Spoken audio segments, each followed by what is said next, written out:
Hello everyone, welcome to all in my YouTube channel, and I will going to discuss the book Agriculture at a Glance, and today's topic is oilseed crop, and the crop is sunflower. Okay, botanical name of sunflower is Helianthus annuus. It belongs to the family Compositae. Helianthus derived from the Greek word helios means sun, anus means flower. Okay और axillary activity ज़्यादा रहता है in apical portion of the flower. Sunflower day neutral plant होता है. इसका seed multiplication ratio ज़्यादा होता है 1:80 से ज़्यादा. ठीक है, इसके पास हाई क्वालिटी इडिएबल ऑयल रहता है 45 से 50%. ओके, सनफ्लावर के पास अनसैचुरेटेड फैटी एसिड होता है, इसी कारण ये सेफ होता है हार्ट पेशेंट के लिए. ठीक है, और इसके हेड को हम लोग कैपिचुला ही बोलते हैं. ओके, और उसका फ्लावर एक डिस्क शेप होता है जिसको हम लोग कैपिचुलम बोलते हैं, और एक रे फ्लोरेट होता है. ठीक है, रे फ्लोरेट होता है वो स्ट्राइल होता है. ठीक है, रे फ्लोरेट होता है for attracting the honey bee for pollination. ये पॉलिनेशन के लिए होता है स्पेशली, यानी कि अट्रैक्ट करने के लिए हनी बी को. ठीक है, साइज में ये बड़ा होता है रे फ्लोरेट. ठीक है, और जो डिस्क फ्लोरेट होता है वो छोटा छोटा होता है. और disc floret for seed and have male and female flower. Disc floret बनाता है, सीड बनाता है, और उसके पास मेल और फीमेल फ्लावर दोनों होता है. ठीक है, okay. Then chaffiness means non filling of the. Chaffiness का मतलब होता है non filling of the seed. अब हम लोग इसको सोइंग कब करते हैं? खरीफ के समय में हम लोग जुलाई में करते हैं, और रबी में नवंबर 1st to 2nd वीक में करते हैं. समर में फरवरी 2nd वीक में करते हैं, और इसका सीड रेट 5 to 7.5 kg पर हेक्टेयर होता है. ठीक है, और BSH1 फर्स्ट हाइब्रिड है सनफ्लावर का. ये बहुत इंपॉर्टेंट है. BSH1 first hybrid of sunflower. Okay, then spacing in kharif 40x30 centimetre, in rabi for rabi season 50-20 and for summer 16-30. Okay, and kharif season को कोई भी इरिगेशन नहीं चाहिए रहेगा. रवि सीजन में 3 से 4 बार इरिगेट करेंगे, फिर समर सीजन में 5 से 6 बार इरिगेशन करेंगे. ठीक है, जो क्रिटिकल स्टेज है सनफ्लावर के लिए, एक सीडलिंग स्टेज होता है जो कि 10 से 12 डेज आफ्टर सोइंग आता है. सीडलिंग के बाद क्या होगा? फिर बर्ड आएगा, बर्ड इनिशिएशन, जिसको बर्ड टर्म और नी हाई स्टेज भी बोलते हैं, जो कि 30 से 35 डेज आफ्टर सोइंग होता है. ठीक है, उसके बाद फिर बर्ड के बाद फिर फ्लावर आएगा. फ्लावरिंग 50 से 55 डेज आफ्टर सोइंग. फिर फ्लावर के बाद सीड का डेवलपमेंट होगा जो 70 से 90 डेज आफ्टर सोइंग आता है. ठीक है, फिर कुछ वैरायटी जैसे कि ज्वालामुखी, सनराइज सिलेक्शन. सनफ्लावर को इंटरक्रॉपिंग किसके साथ करते हैं? ग्राउंड नट और अरहर के साथ हम लोग इंटरक्रॉपिंग करते हैं. और वीड मैनेजमेंट के लिए हम लोग पेंडेमिथिलीन देते हैं. उसके बाद होइंग करते हैं 30 डेज आफ्टर सोइंग. सनफ्लावर लगभग 90 से 120 दिन में मैच्योर हो जाता है. ठीक है, मैच्योर वेन बस 10% हेड ब्राउन होता है, और disc floret attach to the tip of the head drop, और उसका डिस्क फ्लोरेट अगर ड्रॉप होने लगे तब सनफ्लावर यानी मैच्योर हो गया. ओके, और इसका लगभग 20 से 30 क्विंटल पर हेक्टेयर होता है. Then we will move to the third crop, sesame, जिसको तिल भी बोलते हैं. इसका बॉटनिकल नेम सीसनम इंडिकम होता है. ये बिलोंग करता है पेडिलेसी फैमिली से. इसके पास 18 to 20% प्रोटीन होता है एंड 15% ऑयल होता है. ओके, और लाइन सोइंग के लिए seed rate 3 to 4 kg per hectare, और ब्रॉडकास्टिंग के लिए 5 से 7 kg पर हेक्टेयर सीसम के लिए. Okay, then sowing of the seed. हम लोग इस सोइंग करते हैं सीड का, सैंड, उसके सीड को सैंड के साथ मिक्स कर देते हैं. उसके बाद सोइंग करते हैं, फॉलोड बाय होइंग और कवर द सीड. फिर सीड ट्रीटमेंट हम लोग 1.5 ग्राम थीरम से करते हैं प्लस 1.5 ग्राम बेविस्टीन, और स्पेसिंग इसका 13 to 10 centimetre, and water requirement 50 centimetre, यानी 5 से 6 इरिगेशन करते हैं समर में. ओके, और फिर क्रिटिकल स्टेज 4 से 5 लीव स्टेज, जो कि 25 से 30 डेज आफ्टर सोइंग आता है. देन फ्लावरिंग स्टेज, फिर कैप्सूल और pod formation stage. Some of the variety of the sesame is Jawahar till 21 Gwalior और nutrient management 30-60-30 NPK। Okay, weed management के लिए हम वैसलीन यूज करते हैं और सीसम मैच्योर होता है 85 से 90 डेज आफ्टर सोइंग और इसका इल्ड 5 से 7 क्विंटल पर हेक्टेयर होता है। ठीक है, and fourth crop is safflower. Okay, इसका साइंटिफिक नेम कार्थमस टिक्टोरियस होता है और ये कंपोजिटिव फैमिली से बिलोंग करता है। साफ्लावर हमको हम लोग फेंचिंग क्रॉप, बॉर्डर क्रॉप के तरह भी कहते हैं, फेंचिंग क्रॉप, बॉर्डर क्रॉप भी बोलते हैं। ठीक है, साफ्लावर में लगभग 36% ऑयल कंटेंट होता है, 41% लिनोइक एसिड होता है। इससे हम लोग पेंट और वार्निश भी बनाते हैं। ठीक है, और अनसेचुरेटेड फैटी एसिड इसमें 78% होता है। ये इंपॉर्टेंट है, 78% क्या होता है? अनसेचुरेटेड फैटी एसिड साफ्लावर में पाया जाता है।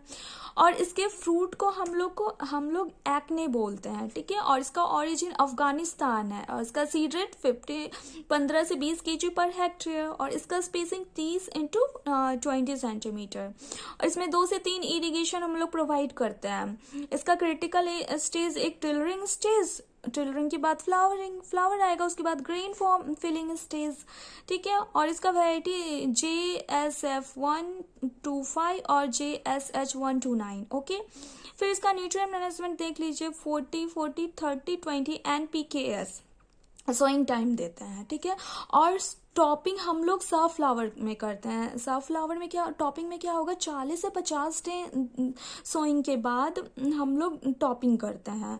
और टॉपिंग क्यों करते हैं? लैटरल ब्रांचिंग को इंक्रीज करने के लिए। ठीक है, और इसका एड लगभग 80 से 20 क्विंटल पर हेक्टेयर होता है।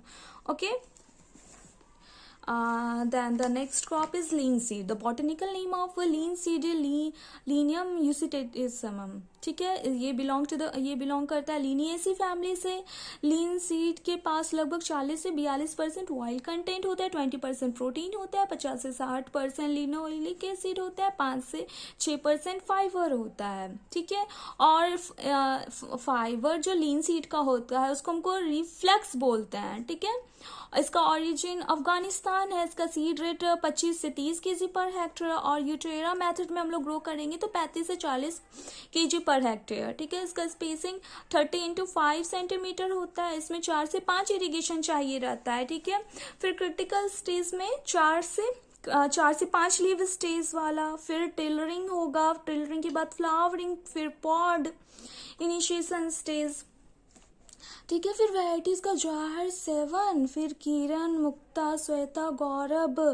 न्यूट्रिएंट मैनेजमेंट में 60-40-20 NPK। ठीक है, और इंटरक्रॉपिंग भी हम लोग करते हैं। इसका वीट को लीन सीड के साथ 4:1 रेशियो में, ग्राम को लीन सीड के साथ 1:1 रेशियो में। ठीक है, और for weed control we provide fluchloralin से हम लोग वीड मैनेजमेंट करते हैं। इसका एड लगभग 12 से 18 क्विंटल पर हेक्टेयर होता है। ठीक है, फिर रेटिंग एक प्रोसेस होता है जिसको हम लोग लीन सीड में यूज करते हैं। इसमें क्या होता है?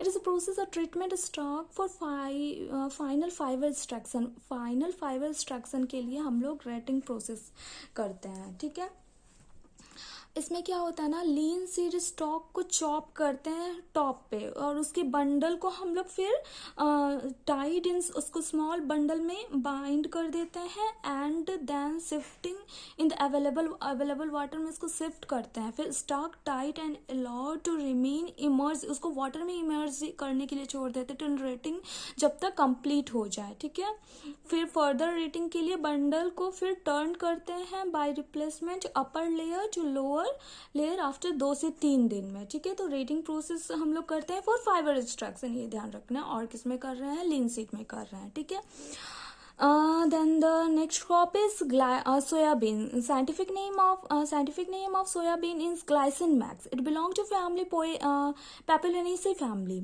ठीक है, और बीनी टेस्ट सोयाबीन का होता है सल्फर कंपाउंड के कारण। सोयाबीन को हम लोग वंडर क्रॉप बोलते हैं और जो इकोनॉमिक प्रोडक्ट होता है सोयाबीन का वो ऑयल होता है, इसी कारण इसको ऑयल सीड क्रॉप बोलते हैं। ठीक है, इसके पास 42% प्रोटीन होता है, 20% ऑयल रहता है। ठीक है, और इसके पास पॉली अनसेचुरेटेड फैटी एसिड होता है, लिनोइलिक एसिड और oleic acid. Okay, Okay. The nitrogen fixation 40 kg per hectare nitrogen ये फिक्स कर देता है, ठीक है। और इसके पास एक एंजाइम होता है लिपोक्साइड एंजाइम। इसी का सोयाबीन को हम लोग दाल की तरह हम लोग नहीं यूज़ करते, ऑफ फ्लेवर देता है लिपोक्साइड के कारण, ठीक है। और नाइट्रोजन नोडल फॉर्मेशन 2 से 3 वीक, सोइंग के 2 से 3 वीक के बाद नोडल का फॉर्म होता है। एंड नाइट्रोजन फिक्स स्टार्ट होता है 2 वीक आफ्टर नोडल फॉर्मेशन।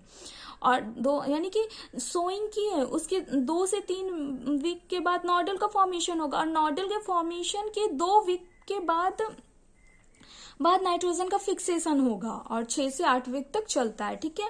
और फिर नोडल फॉर्मेशन कौन करता है? राइजोबियम जैपोनिकम, जो ग्राम नेगेटिव बैक्टीरिया होता है, ठीक है।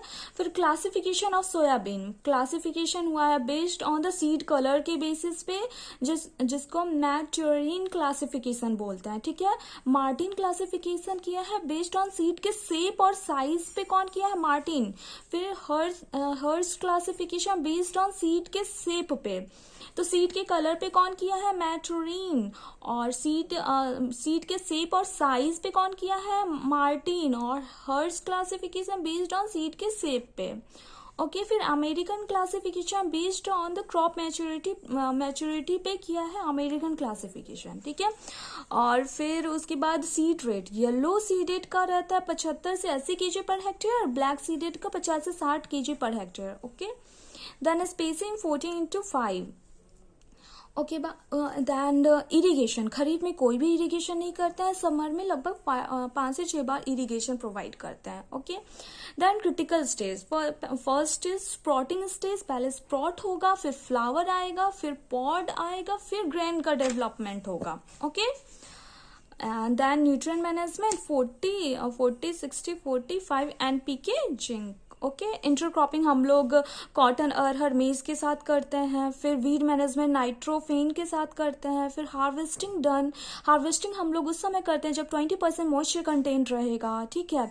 पॉड फॉर्मेशन स्टेज आइडियल रहता है to harvest for fodder purpose के लिए हम लोग कब हार्वेस्ट करते हैं? जो पॉड फॉर्मेशन स्टेज होता है, और इल्ड इसका 20 से 25 क्विंटल पर हेक्टेयर होता है, ओके। Thank you.